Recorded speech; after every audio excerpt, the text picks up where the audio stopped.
네, 기후의 변화 오늘 수업에서는요, 미래 기후의 전망에 대해서 살펴보도록 하겠습니다.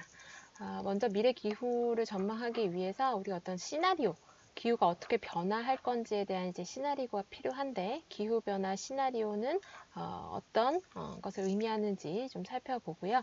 그다음에 이 시나리오를 이제 생산하기 위한 기후 변화 예측 모델들을 살펴보도록 하겠습니다.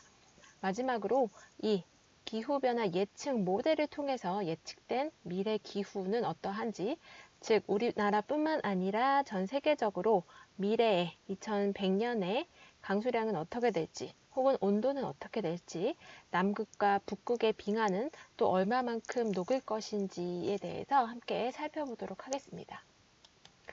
제일 먼저 기후변화 시나리오는 무엇인지에 대해서 함께 보죠.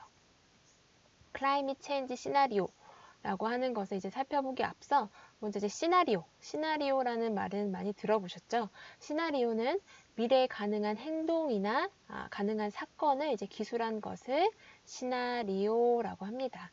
그래서 이 시나리오를 통해서 우리가 미래에 발생할 수 있는 여러 가능한 사건들을 파악을 해볼 수가 있게 되죠. 그래서 이 시나리오 앞에 기후변화라는 말이 붙는 것은요, 기후변화에 따른 미래에 가능한 행동이나 사건을 기술한 것, 즉 기후변화에 따른 미래에 가능한 혹은 미래에 있음직한 변화를 이제 기술한 것을 기후변화 시나리오라고 합니다.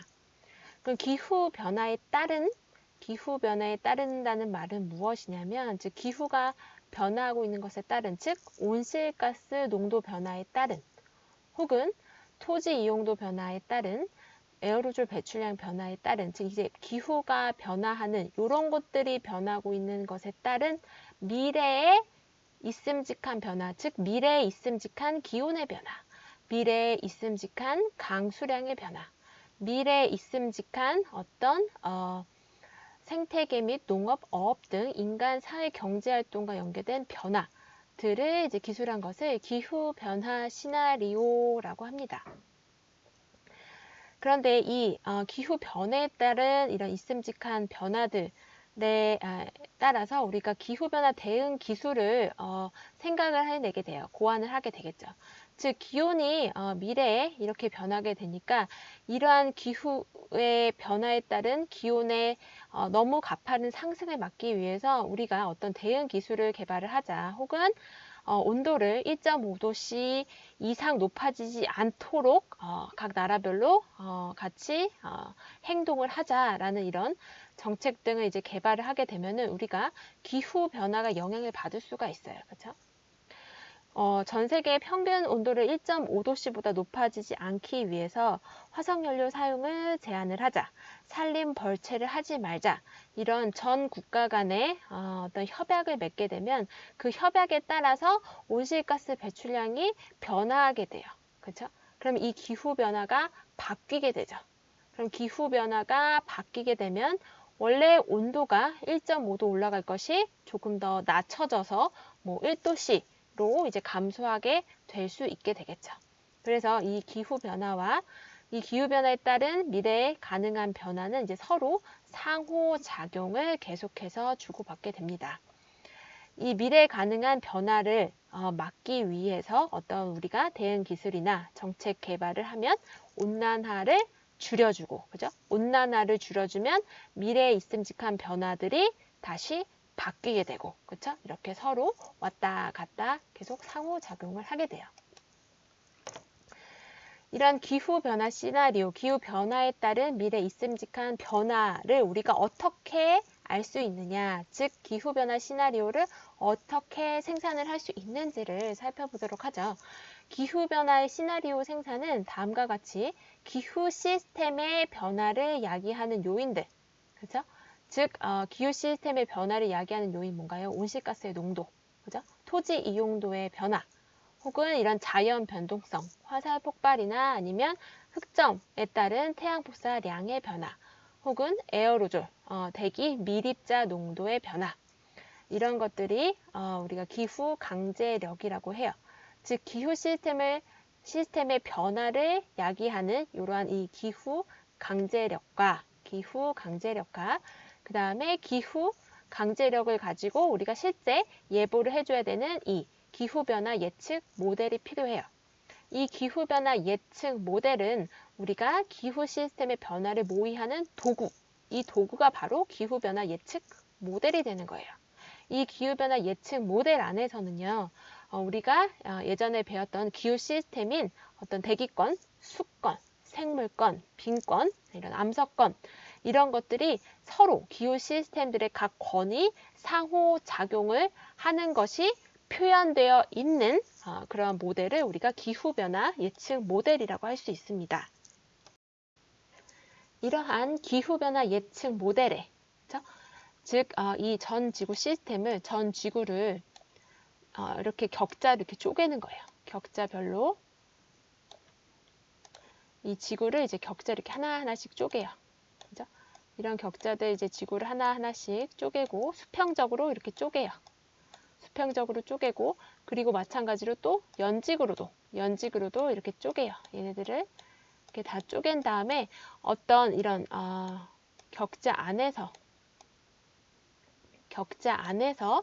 각 건들이 기후 시스템 건들이 작용하는 작용들을 이제 표현을 해낸 것을 이제 기후 변화 예측 모델이라고 하는데요. 이 기후 변화 예측 모델에 대해서는 다다음 장에서 조금 더 상세하게 알아보도록 하고요.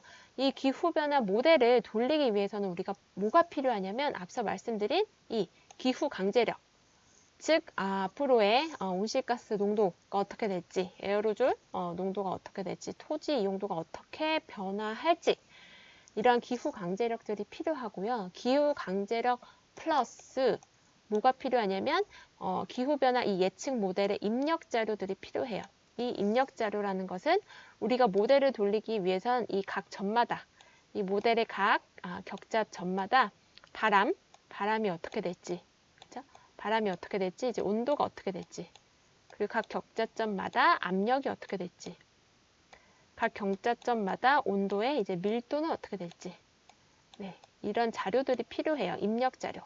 네, 이런 입력 자료 플러스 기후 강제력을 이 모델에다가 처방을 한 후에 이 모델을 계속해서 계속해서 적분을 시키는 거예요. 적분을 시켜 나가면은 미래에 1년 뒤에 혹은 5년 뒤에 10년 뒤에 100년 뒤에 온도가 어떻게 될지, 강수가 어떻게 될지 등등에 대한 정보를 예측 모델이 이제 생산을 해줄 수가 있어요.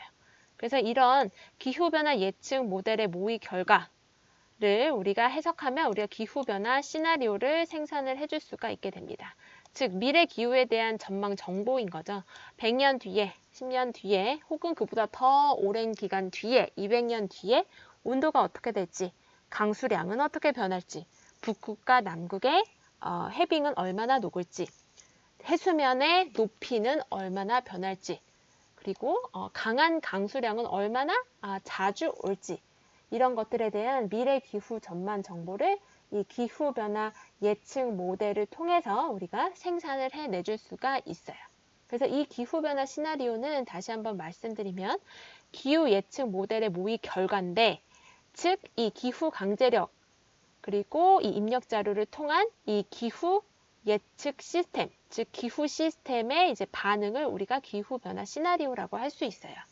그래서 이 기후 변화 시나리오는 예측 모의 결과를 통해서 우리가 미래 기후가 어떻게 변할 것인지 이 전망 정보를 생산을 해낸 것이 기후 변화 시나리오라고 말할 수 있습니다. 다음 장 이제 저희가 설명드린 것을 이제 다시 이제 글로 좀 풀어보면 기후변화 시나리오의 정의라는 것은요. 기후 강제력, 즉 이 온실가스나 에어로졸, 토지 이용 변화 등 인위적인 원인으로부터 발생한 어떤 복사 강제력 변화를 지구 시스템 모델에 적용을 해서 산출한 미래 기후 전망 정보, 기온 변화나 강수량 변화, 바람 변화, 습도 변화 등과 같이 미래에 이런 기온이나 강수량이 어떻게 변할지, 또 바람은 또 얼마나 세질지 강해질지 등에 대한 미래 기후의 전망 정보를 이제 생산을 한 것이 기후 변화 시나리오라고 정의를 내릴 수가 있습니다. 이 기후변화 시나리오는 그러면 왜 필요하냐 살펴보면요. 기후변화 시나리오는 미래의 기후변화로 인한 영향들, 즉 기후변화로 인해 미래의 기후가 어떻게 영향을 받을지 그 영향을 평가를 하고 피해를 최소화하는 데 활용할 수 있는 선제적 정도로 활용되기 때문에 이 기후변화 시나리오를 생산하는 것이 아주 중요합니다. 우리가 지금 이렇게 계속해서 이제 온실 기체를 방출을 하게 되면은 미래의 해수면 온도, 해수면 높이가 너무 올라가게 되고, 그렇죠? 그리고 특정 지역은 심한 가뭄을 겪고, 특정 지역은 너무 홍수를 겪게 되고, 예. 또 북극은 너무 따뜻해져서 이제 해빙이 다 녹아버리고 이럴 것이다라고 하는 것은 우리가 이 기후변화 시나리오로부터 얻은 결과예요. 그러니까 우리가 계속해서 온실기체를 계속 방출을 해요. 그럼 미래 100년 뒤에 어떻게 될 것인가? 걔는 우리는 모르는 거예요. 그죠? 우리는 그냥 어떤 미래 이 기후변화 모델, 즉 기후변화 예측 모델인 이 지구 시스템 모델을 적분을 해서 이 기후 시스템 모델이 산출한 정보인 거지. 이제 사람은 온실 기체를 계속해서 방출을 할 때 100년 뒤에 어떻게 될지 우리는 모르는 거예요. 직관적으로는 몰라요. 이 기후 시스템 모델의 결과를 통해서 우리가 미래의 기온이 이렇게 바뀔 거다. 강수량이 이렇게 바뀔 거다라는 것을 정보를 얻을 수가 있는 거죠. 그러면 기온이 너무 높아지면, 강수량이 너무 많아지면, 혹은 특정 지역은 너무 또 건조해지면 이 곳곳의 지역마다 이제 피해가 발생이 될 텐데, 이런 피해를 이제 최소화할 수 있는 선제적인 정보를 활용하기 위해서 우리가 이 기후변화 시나리오를 생산을 하는 것입니다. 다른 전 지구뿐만 아니고 우리나라도 이 기후변화 시나리오를 생산을 하고 있어요. 기상과학원이라는 곳에서 기후변화 시나리오를 생산을 하고, 특히 한반도에서 이 지역별의 상세 기후변화 전망 자료를 이 지구 시스템 모델을 통해서 이제 생산을 하는데, 그러한 결과를 바탕으로 지구 시스템 모델이 내주는 100년 후의 한반도 기후 변화 결과를 바탕으로 우리나라는 그럼 어떻게 이 기후 변화에 대응할 것인가, 이 적응 대책 수립을 하기 위해서 이 기후 시스템 모델이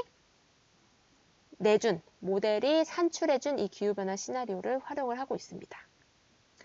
이 기후변화 시나리오 생산의 목표는 단순하게 그냥 미래의 강수량이 어떻게 될 것이다, 온도가 어떻게 될 것이다, 단순히 미래를 그냥 예측하는 것에 그치는 게 아니고요.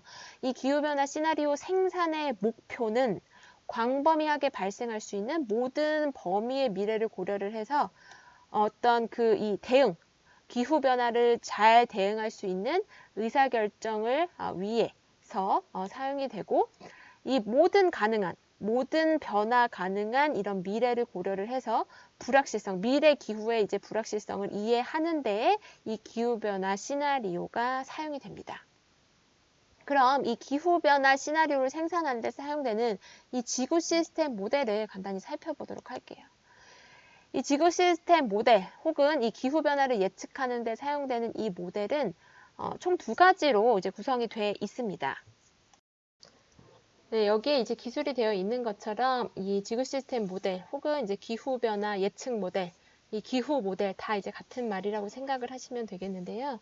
이 전지구 모델은 역학과정과 이제 물리과정, 이 2가지의 과정으로 구성이 되어 있어요.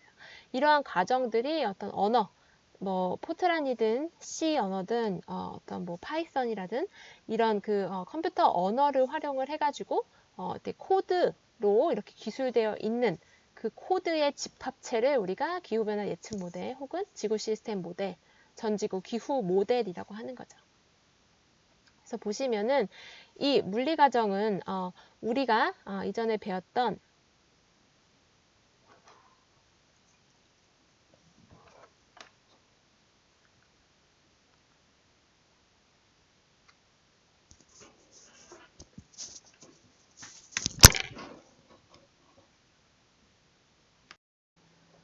기후 시스템의 이제 구성 요소들, 그런 그 구성 요소들에서 발생하는 여러 물리 과정들을 다 표현을 하게 되죠.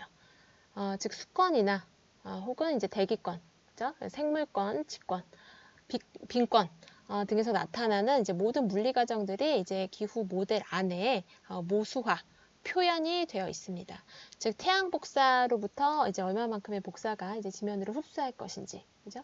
지구 복사, 온도를 갖는 어떤 지구가 밖으로 얼마만큼의 복사를 방출을 할 것인지, 그리고 구름은 어떻게 포화 상태에서 구름방울이 생성될지, 그런 작은 구름 입자들이 크기가 커져서 강수가 되어 어떻게 지표로 내릴지, 온도가 따뜻해지면 이 빙하들이 녹아서 어떻게 이제 해수면의 높이를 상승할지, 그리고 이런 식생권, 즉 나무들이 어떻게 이제 광합성과 호흡을 통해서 이제 이산화탄소, 탄소 순환에 이제 영향을 미칠지 등과 같은 모든 물리 과정들이 이런 기후 모델 안에 표현이 돼 있어요. 그래서 보시면 이러한 다양한 기후계 구성 요소인 대기, 지면, 해양, 해빙, 결합이 된 이런 모든 물리 과정들을 총 고려를 해서 코드화된, 즉 기후계 간의 상호작용이 모두 표현이 된 이런 코드화된 어떤 기후 모델, 지구 시스템 모델을 활용을 해가지고 이런 기후 시스템을 모델링 하는 거예요. 기후 시스템을 이제 모델링 하는데 이때 들어가는 입력 자료로는 이제 기후 강제력, 그죠? 온실 효과의 온실 기체의 농도라든 토지 이용의 변화라든가 아까 말씀드린 것과 같이 또한 이 각 격자점에서의 초기 처음 이제 모델을 돌리기 딱 시작하는 시간, 오늘부터 기후 모델을 내가 돌려요. 그러면 오늘 시간에 이제 관측된 어떤 바람과 온도와 공기의 밀도 같은 거를 이 각 모델의 격자점에다 다 입력을 한 다음에 모델의 적분을 시작을 하는 거예요. 모델의 적분이 이제 시작이 되면은 이 기후 강제력 변화에 대한 기후계의 반응이 이제 모의 결과로 나타나게 되는 거죠. 즉 10년 뒤에 100년 뒤에 우리나라의 온도가 어떻게 변할지, 다른 아시아 지역의 강수량은 어떻게 변할지 이런 것들을 이제 모델이 시나리오를 생산을 해내게 되는 거예요. 시나리오가 좀 여러 가지가 있는데 여기 RCP 4.5 시나리오, RCP 8.5라고 되어 있는 것은 또 다음 뒷장에 가서 알아보도록 하죠. 이렇게 기후 모델을 통해서 미래의 기후가 우리는 생산을 할 수가 있게 되고 그 생산된 결과를 우리가 기후변화 시나리오라고 부르게 됩니다. 그런데 이 모델을 통해서 기후변화 예측 모델을 통해서 기후변화, 미래 기후변화를 예측할 때, 미래 기후변화를 전망할 때 여러 가지 불확실성을 갖는 요소들이 존재를 해요. 그래서 여기 보시면은 이제 이 검은색 선은 이제 과거부터 이제 관측된 기온의 변화예요. 그래서 1950년부터 지금 현재까지 1900 이제 최근까지 10년까지 이제 관측된 기온의 변화를 나타낸 것이고, 이 회색 선으로 돼 있는 회색 여기 조금 이 관측된 선 위아래로 있는 거는 우리가 이 기후 변화 예측 모델을 통해서 여기 지금 GCM이라고 돼 있는데 얘가 글로벌 서큘레이션 모델 전지구 순환 모델, 우리가 앞서 계속 말씀드린 뭐 지구 시스템 모델, 기후변화 예측 모델, 전지구 모델이라고 이제 동일하게 생각하시면 돼요. 그 모델의 이제 불확실성, 온도 예측에 대한 이제 불확실성을 나타내고 있는데 왜 모델들은 이제 관측이랑 똑같이 기온 변화를 예측하지 못하고 이렇게 이제 기후를 예측하는 데 있어. 즉 기후 중에서 이제 여기에 예시는 기온이 나타나고 있는데 기온을 관측과 똑같이 예측을 해주지 못하고 전지구 모델이 이런 불확실성을 가지고 있는지, 왜 이러한 불확실성들이 나타나는지에 대한 것들을 여기 이제 기술이 되어 있어요. 먼저 보시면은 이 기후변화 예측 모델이 갖고 있는 어떤 불확실성 때문에 이렇게 관측과 똑같이 예측을 해주지 못하고 어떤 불확실성이 있는 이런 기온을 생산을 하게 되는 거예요.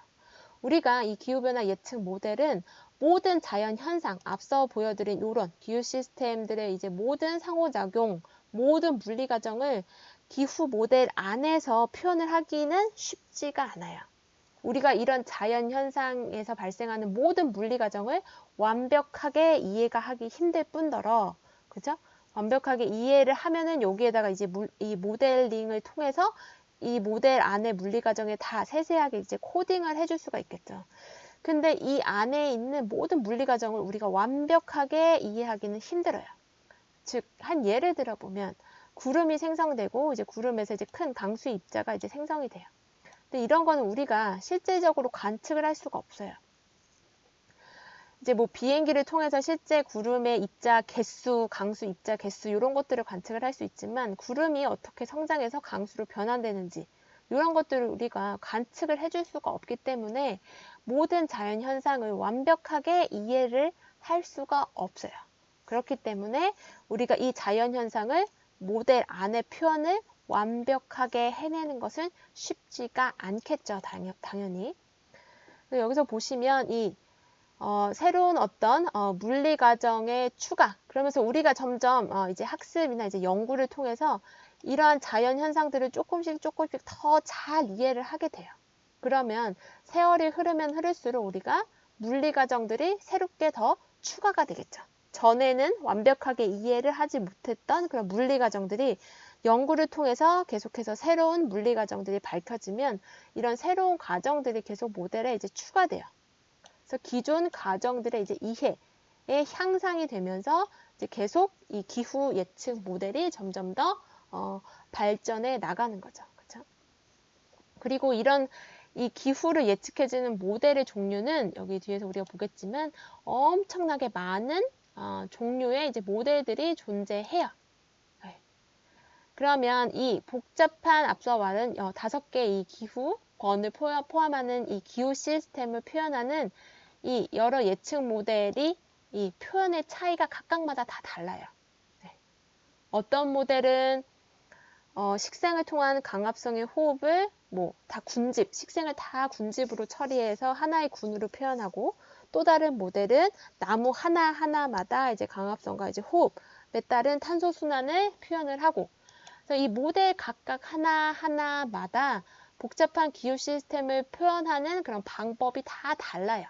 그렇기 때문에 이제 모델마다 이 기후 변화, 온도 변화를 예측해준 이 값이 다 달라지게 됩니다.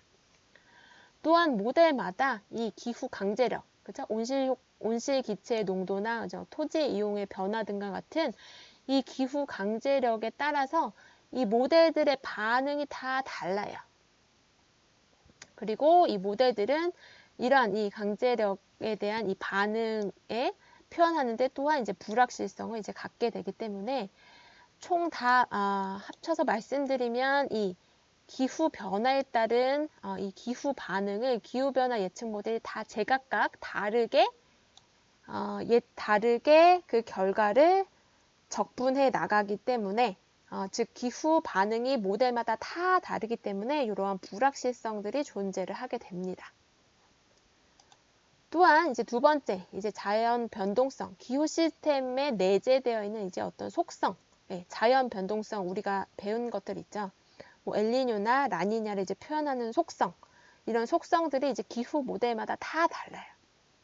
어떤 모델은 올해 엘니뇨가 엄청나게 강하게 발생할 거다라고 예측하는 모델이 있는가 하면 어떤 모델은 올해 엘니뇨가 그렇게 크지 않을 거다라고 이렇게 지구에 내재되어 있는 이런 자연 변동성을 예측하는 것이 또 다 달라요. 그렇기 때문에 이러한 자연 변동성을 이제 예측해내는 그런 것들이 모델마다 다 다르기 때문에 이 자연 변동성을 표현하는 데에서도 이제 불확실성이 존재하고요. 또한 이 기후 강제력, 즉 이 100년 뒤에 우리가 온실가스가 얼마만큼 배출될 것인지 추정하는 것은 쉽지가 않아요. 그죠? 그리고 또 100년 뒤에 이 토지 이용이 어떻게 변할지를 추정하는 것 또한 마찬가지로 쉽지 않죠. 그리고 이런 기후 변화에 따라서 어떻게 사회의 대응이 달라질지, 사회의 이제 정책이 달라질지에 대해서 100년 뒤를 예측하는 것은 쉽지가 않아요. 그래서 이런 정책에 따라서 다시 이 기후 강제력, 즉 온실가스의 이제 배출량 등이 달라질 수가 있게 되는데 우리가 그 기후 강제력뿐만 아니라 기후 강제력에 따른 미래 사회 정책, 이런 변화, 대응 방안 등을 예측하는 것도 쉽지가 않기 때문에 이러한 것들이 모델의 이 결과의 불확실성을 추가하게 됩니다. 그래서 옆에 보시면은 먼저 이런 자연 변동성 때문에 어떤 작은 불확실성이 존재하고, 그리고 모델이 어떻게 이 기후변화에 반응할 것인지에 따라서도 이렇게 불확실성이 또 커지게 되고요. 또 이제 배출량, 미래 배출량을 우리가 정확하게 추정하기는 어렵기 때문에 미래 배출량의 불확실성 때문에 또 이렇게 불확실성이 또 늘어나게 되는 거예요. 그래서 미래의 기후는 작으면은 뭐 1도가 안 되게 변화할 수도 있지만, 그죠? 네, 2100년에 이제 온도는 1도가 안 되게 변화할 수도 있지만, 우리가 이 불확실성들을 다 고려를 했을 때, 즉 온실 효과도 많이 배출되고, 그죠? 기후 변화의 반응에 대한 그 온도의 상승도 이제 최고치로 다 고려를 하게 되면 2100년에 이제 기온 변화는 1도가 아니라 이제 4도보다 더 많이 증가를 할 수가 있게 됩니다. 그래서 이런 기후 반응, 기후 변화 예측 모델의 기후 반응 혹은 자연 변동성, 그리고 이제 배출량에 따른 이런 불확실성들의 요소에 따라서 미래의 온도를 추정하는 데에는 다음과 같이 큰 불확실성이 존재를 하게 돼요. 이런 불확실성들이 이렇게 많은데, 그러면 우리가 미래에 온도가 얼만큼 될 것인지 이 기후변화 시나리오를 생산하는 데 큰 어려움이 존재하겠죠. 이렇게 불확실성이 커버리게 되면은. 그래서 이런 불확실성을 조금 줄이고자 기후변화 산출을 위해서 어떤 국제 규격을 하나 만들었어요. 즉 기후변화 예측 모델의 이제 불확실성을 줄이려는 노력의 하나로 동일한 기후 강제력을 사용을 해서, 동일한 기후 강제력, 즉 앞에서 이 불확실성 중에 이 배출량에 관련된 이 기후 강제력을 동일한 값을 사용을 해서 여러 개의 이제 예측 모델의 결과를 종합해서 평가하려는 그런 노력이 존재합니다. 그래서 그러한 노력이 이제 CMIP이라는 건데요. 이제 CMIP이라는 것은 Coupled Model Intercomparison Project. 이 Coupled 모델이라고 하는 거는 어떤 우리가 기후 시스템 안에서는 대기권도 있고, 그죠? 수권도 있고, 빈권도 있는 이런 것들을 이제 다 그런 모든 기후 시스템들을 다 모델에서 표현할 수 있는 모델, 이 결합 모델을 여러 결합 모델을 이제 비교를 하는 거예요. 비교를 하는 프로젝트를 우리가 이제 CMIP이라고 하는 거죠. 그래서 이 CMIP을 통해서, 즉 국제 기후 변화 시나리오 비교 검증 프로젝트인 이 CMIP에서는 동일한 기후 강제력을 사용을 해요. 그래서 동일한 기후 강제력을 사용해서 이 CMIP에 참여하는, 이 비교 검증 프로젝트에 참여하는 여러 모델들을 돌려요. 여러 모델들을 돌린 다음에 그 모델의 결과를 다 합해서 최종적으로 미래 기후 변화 시나리오를 생산을 하는 거죠. 그럼 이 CMIP은 이제 누가 주도를 하는 거냐면요. 이 IPCC와 이제 세계 기상기구인 이제 WMO가 공동으로 주관을 해서 이 기후 변화 시나리오를 산출을 하고 있습니다. 동일한 기후 강제력을 이용을 해서. 이 IPCC라고 이제 들어보셨나요? 이 IPCC는 2007년에 엘 고어, 미국의 이제 미 부통령이었던 엘 고어랑 함께 노벨 평화상을 이제 받은 그런 기관이 이 IPCC예요. 이 IPCC는 기후 변화에 관한 이 정부 간 협의체, Intergovernmental Panel on Climate Change의 약자로 기후 변화에 관한 정부 간 협의체를 이제 IPCC라고 합니다. 이 IPCC는 세계기상기구와 국제연합환경계획에 의해서 1988년에 설립된 조직이에요. 즉 기후변화가 사회 문제로 이제 대두됨에 따라서 이제 국제적으로 이제 설립된 그런 조직으로, 이 IPCC는 인간 활동에 대한 기후변화의 위험을 평가하는 그런 임무를 맡고 있죠. 이 IPCC는 자체적으로 연구를 하거나 어떤 기상 관측을 하는 조직은 아니에요. 하지만 이 IPCC는 앞서 있는 것처럼 이 평가 보고서, 기후변화에 따른 이 평가 보고서를 발간하는 그런 주체가 이 IPCC가 됩니다. 그래서 여기 써 있는 것 같이 이 IPCC의 주 임무는 기후변화에 관한 국제기본협약의 실행에 관한 보고서를 발간하는 것이 이 IPCC, 기후변화에 관한 정부 간 협의체의 주 임무예요. 그래서 이 IPCC가 이제 보고서, 평가 보고서를 발간을 하는데 지금까지 총 이제 5차 보고서까지 이제 발간됐어요. AR5라고 하는 이제 5차 보고서까지 발간이 돼 있고 지금 6차 보고서를 현재 작성을 하고 있죠. 네, 여기 보시면 2014년에 이 CMIP이라고 하는 거는 아까 제가 그 국제변화 시나리오 비교 검증 프로젝트를 이제 CMIP이라고 한다고 했죠. 그래서 5차 보고서에서 그 비교 검증 프로젝트를 이제 CMIP5라고 하고요. 지금 현재 이제 6차 보고서를 작성 중에 있는데 그 6차 보고서에서 그 기후변화 시나리오 비교 검증 프로젝트를 CMIP6라고 합니다. 그래서 이 CMIP, 국제변화 시나리오 비교 검증 프로젝트의 역할은요, 미래 온실가스 경로 등 이제 기후 강제력을 이제 작성하고 이제 제공을 해주는 그러한 역할을 하고 있고요. 모델의 진단, 기후 요소에 따른 변화 메커니즘 분석, 미래 전망 평가 등과 같은 이제 실험 디자인을 이제 CMIP이 하고 있습니다. 또한 이 CMIP을 통해서 여러 모델들, CMIP에 참여하는 이런 예측 모델의 결과를 자료를 이제 공유를 해주는 역할이 이 CMIP이 하고 있죠. 또한 이 예측 모델들의 이 자료 형식이 다 다르면은 이 자료들을 가지고 평가를 하기가 힘드니까 이제 자료 형식 등의 이제 규격을 정의를 해주는 게 이제 CMIP의 역할입니다. 네, IPCC에 대한 역할도 이제 함께 살펴봤고요. 이제 IPCC가 발간한 5차 종합평가 보고서, 즉 CMIP5들이 참여한 그런 보고서는 이제 AR5고 이제 2014년에 이제 발행이 되었습니다. 그래서 이 AR5가 지금까지 발간된 최신의 그런 종합평가 보고서가 되겠고요. 이 보고서 안에는 온실가스 감축과 기후변화 대비 방침에 대한 이제 내용, 그리고 이제 CMIP5, 즉 기후변화 모델들의 이제 비교 검증에 따른 그런 결과들이 이 종합평가 보고서 5차 종합평가 보고서 AR5의 기술이 되어 있습니다.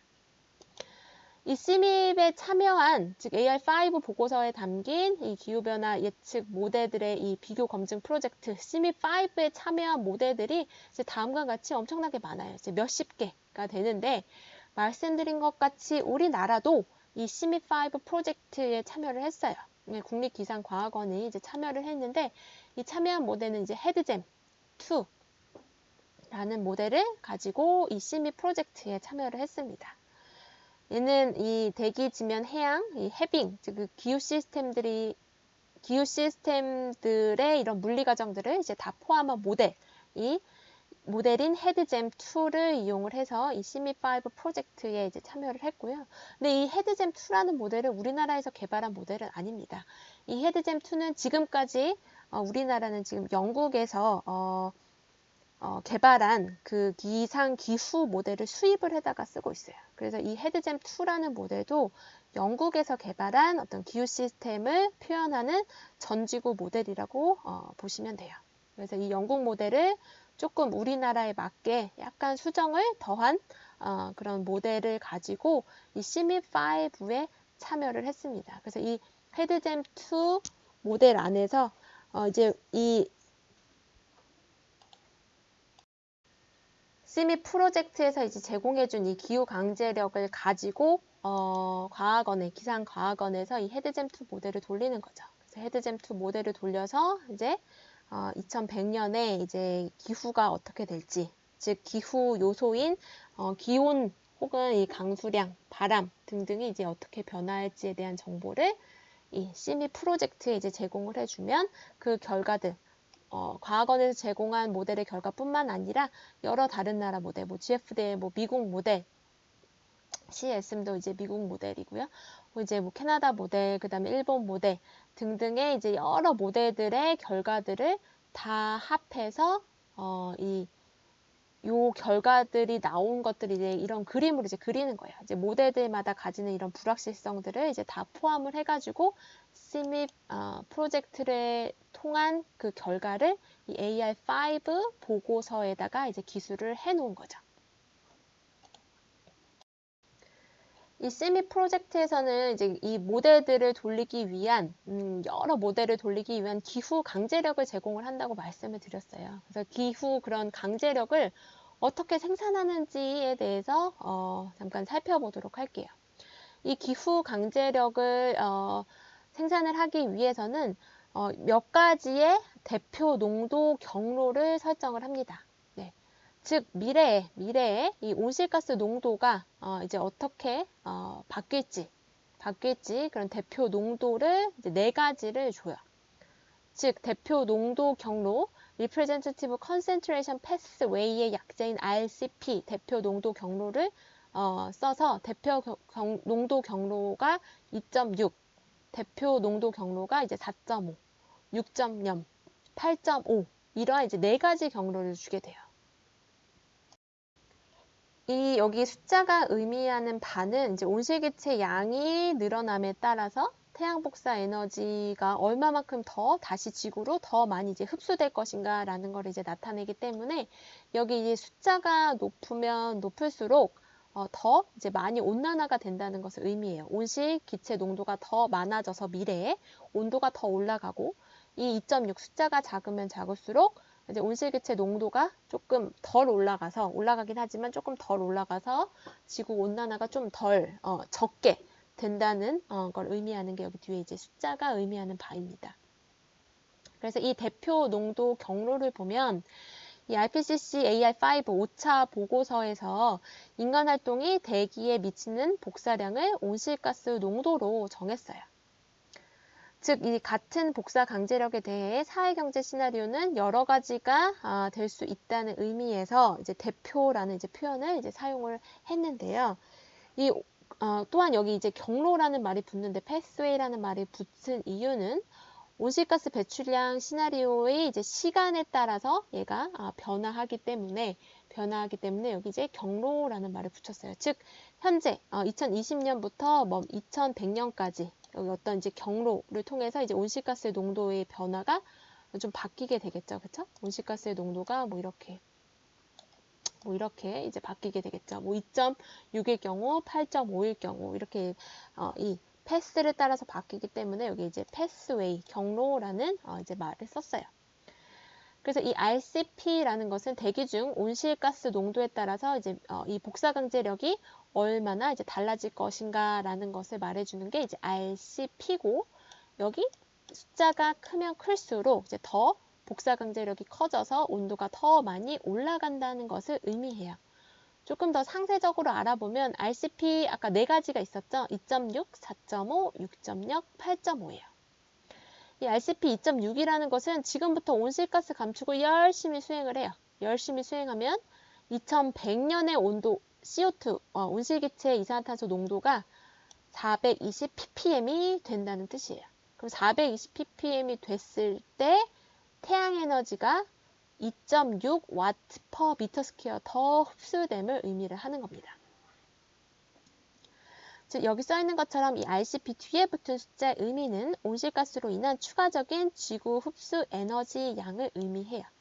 그래서 8.5라고 되어 있는 것은 CO2 농도가 2100년 때 940 ppm이 되면 그때 태양 에너지가 8.5 와트 퍼 미터 스퀘어 더 현재보다 흡수된다는 것을 이제 의미를 하게 됩니다.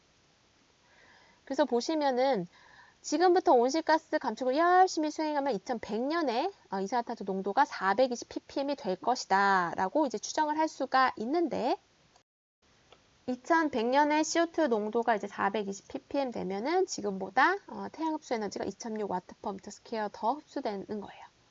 이 4.5 그 다음 숫자를 보면은 온실가스 저감 정책을 조금 많이 엄청나게 많이는 안 됐지만 그래도 상당히 실현을 하면 2100년에 그때 이산화탄소 농도는 540 ppm이 될 거고 그때 이제 4.5와트 퍼 미터 스퀘어만큼 더 태양 복사 에너지가 흡수된다는 것을 의미하죠. 8.5는 현재 추세대로 그냥 온실가스를 계속해서 배출을 하는 거예요. 줄이지 않고. 그러면 2100년에는 CO2 농도가 이만큼 940 ppm이 될 거고, 그러면 현재보다 태양 에너지가 8.5W per 미터 스퀘어 더 흡수가 되고, 이것은 현재 흡수되는 태양의 에너지 양의 3.6% 더 많이 흡수된다는 것을 의미를 합니다. 그래서 이 대표 농도 경로에 붙은 이 숫자의 의미를 이제 좀 파악하셨죠? 그럼 숫자 이 RCP 숫자가 있고, 또 하나가 이 기후 강제력을 생산을 할 때 필요한 경로가 있는데, 하나는 이제 공통 사회 경제 경로예요. Shared Socio-Economic Pathway SSP가 그 약자입니다. 아까는 그 RCP는 이제 그 이산화탄소 농도가 얼마만큼 배출됨에 따라서 이제 복사 강제력이 이만큼 더 올라갈 거다 하는 것을 의미하는 이 대표 농도 경로가 여기 조금 잘못됐는데 RCP였고요. RCP였고, SSP라는 것은 뭐냐면은 공통 사회 경제 경로로 우리가 이 기후변화에 대한 미래의 완화와 이제 적응 노력에 따라서 다시 시나리오를 5개로 이제 구분을 한 거예요. 즉, 이제 적응, 이 온난화가 계속됨에 따라서 우리가 얼마나 이 온난화를 감축시키는 그런 이제 사회적 노력을 할 것인가. 즉, 사회적인 적응 및 감축 노력을 얼마나 할 것인가에 따른 사회경제 모습을 나타낸 거예요. 그래서 1, 2, 3, 4, 5 이렇게 나타나 있는데 보시면 1은 우리가 사회경제적인 노력을 할 때 화석연료 사용이 최소되고 친환경으로 지속 가능한 경제 성장을 이룩할 것으로 가정하는 경우에 이 SSP1입니다. 이 뒤에 붙은 숫자는 이 앞선 페이지에서도 써 있지만 뒤에 붙은 숫자는 이 RCP와 같은 이 복사 강제력의 정도를 나타내요. 아까 이 RCP 2.6, RCP 4.5, RCP 7.0, RCP 8.5에 붙어 있는 그 숫자를 의미를 하는 거예요. 복사 강제력이 얼마만큼 증가할 것인가를 나타내는 그 숫자고, 앞에 붙은 이 SSP 앞에 붙은 1, 2, 3 혹은 4, 이 5는 우리가 이제 사회 경제 경로를 어떻게 가져갈 것인가를 나타내는 거예요. 1번은 말씀드린 것 같이 SSP1은 친환경으로 지속 가능한 경제 성장을 이룰 것으로 가정할 때 SSP1, 즉 신재생 에너지 기술로 화석 연료 사용을 최소하고 친환경으로 지속 가능한 경제 성장을 이룰 것으로 가정할 때 이제 SSP1. 2는 어떤 기후변화 완화 및 사회경제 발전 정도가 이제 중간적인, 중도적인 그런 단계를 가정하는 경우를 SSP2. SSP3은 혹은 이제 3 혹은 이제 4는 이제 사회 발전은 더딘데 온실가스 감축은 잘한 경우가 SSP3. 사회 발전은 더딘데 온실가스 감축도 잘 못하는 경우는 이제 SSP4가 돼요. 그래서 기후변화 완화 정책의 어떤 소극적이며 기술 개발이 늦어서 기후변화에 취약한 사회구조를 이제 가정하는 경우가 SSP3. 마지막으로 이제 SSP5는 산업기술 발전에 중심을 둬서 화석 연료를 이제 계속해서 사용을 하는 거예요. 그리고 무분별한 개발을 계속해서 해 나가는 것을 우리가 이제 SSP5라고 합니다. 이 뒤에 붙은 것은 말씀드린 것 같이 이 복사 강제력을 이제 나타내는 이 숫자가 이제 뒤에 붙은 이제 숫자를 의미를 하고요. 어떤 기후변화 적응을 위한 이제 사회 경제적 노력이 쉽거나 어려움에 따라서 이 SSP를 구분을 할 수가 있고, 기후변화 완화를 위한 이 사회 경제적 노력이 이제 쉽거나 이제 어려움에 따라서 또 이제 나눌 수가 있어요. 그래서 SSP1은 이제 친환경 성장을 발전을 이제 지속해 나가는 경우, 이제 우리 SSP1이고, 이제 SSP5는 이제 계속해서 우리가 고속 성장을 계속 추구하는 경우, 화석 연료 의존에 이제 발전을 하는 경우를 우리가 SSP5, 그리고 이제 중도 성장 경로를 이제 SSP2라고 할 수가 있습니다. 그래서 이런 이 SSP 그리고 이 뒤에 붙은 숫자는 이제 RCP라고 했죠. 이것에 따라서 이제 미래 기후 변화가 어떻게 될지를 이제 우리가 앞서 보여드린 기후 예측 모델을 통해서 실험을 한 거예요. 먼저 이제 이산화탄소 배출량이 이제 어떻게 변할 것인가 보면은 이제 과거는 그냥 관측된 자료예요. 관측된 자료고 여기 이 선으로 이제 나타낸 것들이 이제 앞에 이 SSP와 이제 RCP를 이제 결합을 해서 기후 강제력을 생산을 하고 그 생산된 기후 강제력을 모델에 입력 자료로 넣어서 모델을 적분한 결과죠. 보시면 이제 이산화탄소 농도를 줄이려는 노력을 많이 해서 이제 RCP가 2.6이고 그렇죠? 그리고 계속 친환경적인 지속 가능한 성장을 한 경우 SSP1이라고 할 수 있죠. 그럴 경우에 보시면은 조금 초반에는 이산화탄소 배출량이 늘 수도 있지만 계속해서 이산화탄소 농도가 감소되면서 이산화탄소 배출량이 확연히 이제 줄어들어요. 하지만 이제 무분별하게 계속 성장을 하고 온실가스도 계속해서 방출해 나가는 SSP5 8.5의 경우를 보시면은 그 이산화탄소의 배출량이 계속해서 증가하는 경향을 보이고 있죠. 이 두 가지 경우 SSP1, RCP 2.6, SSP5 8.5의 기후 강제력을 가지고 모델을 돌린 거예요. 모델 기후변화 예측 모델을 돌려서 전지구 평균 기온이 어떻게 변화할지를 살펴봤어요. 그래서 보시면은 이제 지속 가능한 그리고 온실기체 농도를 이제 줄이는 경우에 이제 SSP1 2.6의 실험 결과를 보시면 이제 온도의 상승이 2100년이 돼도 이제 2도씨 미만으로 이제 줄일 수가 있게 돼요. 이산화탄소 농도는 이제 급격히 감소하지만 우리가 지난 시간에 배웠던 것처럼 이미 방출돼 버린 이산화탄소는 길게 몇천 년을 지구에 머무를 수가 있게 되겠죠.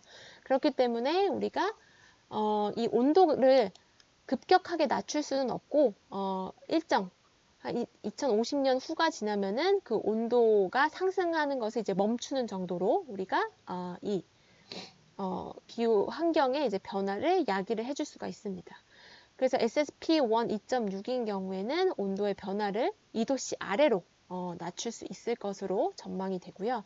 하지만 무분별하게 계속 온실가스를 사용을 하고 사회적으로도 노력을 하지 않고 계속 화석연료 사용 위주의 사회경제 발전 체제를 유지해 나간다면 즉 SSP5의 8.5 기후 강제력을 가지고 우리가 기후 모델로 시뮬레이션을 해보면 2100년에 어때요? 온도가 6도씨나 증가할 것으로 예측이 됩니다. 엄청나게 많은 양이에요. 이 양은 10년당 0.66도씩 이제 증가시킬 것으로 이제 예측이 되는 거예요. 이러할 경우 보시면은 이제 각 세부 지역마다 나눠서 이제 그 그림이 나타나 있는데 여기 중위도 지역에서의 온도 변화가 상당히 큰 것을 알 수 있어요. 적도 부근의 온도의 증가도 이제 거의 이제 8도 좀 안 되는 정도, 이제 7도 정도 이제 상승할 것으로 전망이 되는데 그 적도 부근이 아니고 그 위에 위치한 이제 중위도의 경우에는 계속해서 이제 온실가스를 방출하는 즉 친환경적이지 않은 그런 사회 경제 체제를 계속해서 지속해 나가면 즉 SSP5 8.5인 경우에는 2100년의 중위도 지역의 온도는 8도씨 그보다 더 이상으로 올라갈 확률이 엄청나게 높습니다. 여기 보시면 이 진한 선으로 되어 있는 건 이제 평균값이고 이렇게 쉐이딩된 그런 것은 이제 불확실성을 이제 나타내는 거예요. 아무리 이제 그 온도의 성장폭을 작게 가정한다고 할지라도 이제 계속해서 이산화탄소를 배출하는 그런 사회경제적인 구조를 가지고 간다면 2100년에는 온도가 6도씨나 상승할 것으로 예측이 돼요. 큰일입니다. 이렇게 이 SSP5 8.5의 그런 기후 강제력이 이제 지속된다면 이제 2100년에는 온도가 전 세계적으로 엄청나게 많이 상승할 것으로 기대돼요. 하지만 우리가 친환경적인 지속 가능한 그런 사회경제 체제로 전환을 해서 우리가 온실가스의 방출을 계속해서 줄이게 된다면은 이 온도의 상승은 말씀드린 것 같이 2050년쯤에 멈춰서 이제 2100년이 돼도 그렇게 많이 상승하지는 않을 것으로 예측이 돼요. 강수량 또한 보시면은 우리가 이 SSP5 8.5인 경우에는 강수량이 엄청나게 많이 증가해요. 여러분 지구가 더워지면 이제 증발이 많이 되겠죠. 그렇죠? 증발이 많이 되면 대기가 가지고 있을 수 있는 수증기 양이 늘어나게 되는 거예요.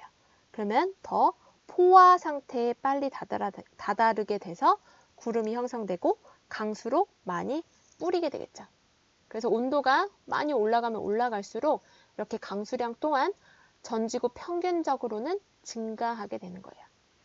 SSP1 2.6인 경우에는 이 SSP5 8.5인 경우보다는 강수량이 그래도 많이 이렇게 줄어드는 것을 확인을 하실 수가 있습니다. 특히 보시면 여기 적도 부근의 강수량이 엄청나게 많이 늘어나요.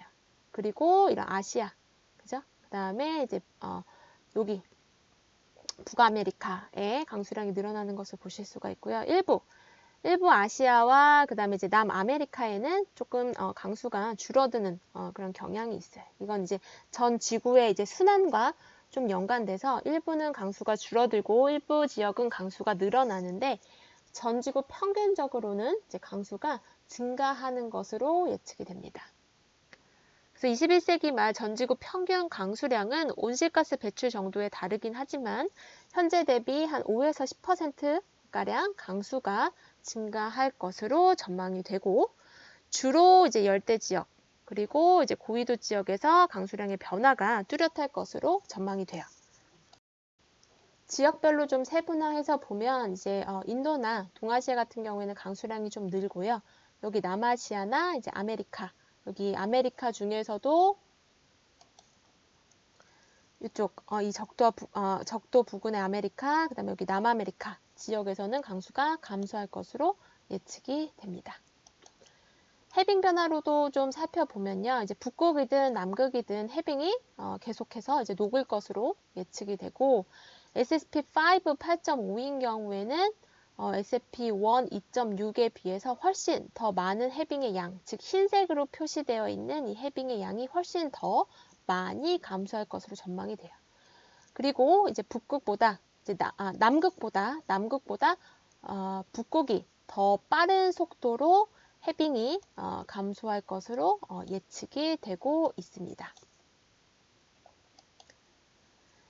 온도, 강수량, 그리고 해빙 뿐만 아니고 이제 극한 기후라는 것은 이제 상위 5%의 극한 강수, 그러니까 짧은 시간 내에 강수가 이제 비가 막 퍼붓는 그런 강수예요. 네, 짧은 시간 내에 강수가 이제 급격하게 퍼붓는 그런 이제 극한 강수의 경우에 보시면은 이제 현재 대비 이 SSP5 8.5의 시나리오를 보시면은 약 1.5배 정도 그 극한 강수 일수가 이제 증가할 것으로 예측이 되고요. 그다음에 5일 최대 강수량 또한 이 두 시나리오 모두에서 강수량이 이제 증가할 것으로 전망이 됩니다. 그래서 우리가 이제 이 SSP1 2.6이 친환경적인 지속 가능한 그런 발전을 통해서 이제 온실가스의 농도를 이제 줄이는 그런 기후 강제력 시나리오라고 했어요. 그냥 기후 강제력. 근데 그러한 기후 강제력을 가지더라도 우리가 온도 변화를 보면 어때요? 온도 변화를 보시면은 열심히 노력을 하더라도 현재 대비 약 1.5도 더 상승할 거예요. 그죠? 우리가 근데 이 온도는 2.0도 이상으로 넘어가 버리면 이제 티핑 포인트가 돼서 이제 더 이상 이제 현재 기후 상태로 되돌아올 수 없는 그런 포인트. 그러니까 이제 2도라고 했어요. 혹은 이제 1.5도 넘어가기만 해도 지금 이제 이 기후가 이 전 세계에 미치는 영향이 엄청날 것이라고 예상이 되는데 우리가 노력을 해도 이 1.9도, 거의 2도에 가까운 온도가 상승이 될 것으로 예측이 돼요. 그죠? 그렇기 때문에 우리는 이 기후강제력 SSP1 2.6 이렇게 가더라도 이제 온도가 1.9도 상승할 것으로 이제 예상이 되기 때문에 만약에 지금 SSP5 8.5로 가면은 우리가 2100년 뒤에 온도가 6도씩 올라가면 이제 2도보다 훨씬 높아지는 거예요. 얘는 이제 더 이상 이제 현재 우리가 살고 있는 이 지구의 환경으로 돌아갈 수 없는 그런 수준으로 가버리게 되는 포인트. 그러니까 이제 이 SSP5 8.5 기후 강제력이에요. 그렇죠?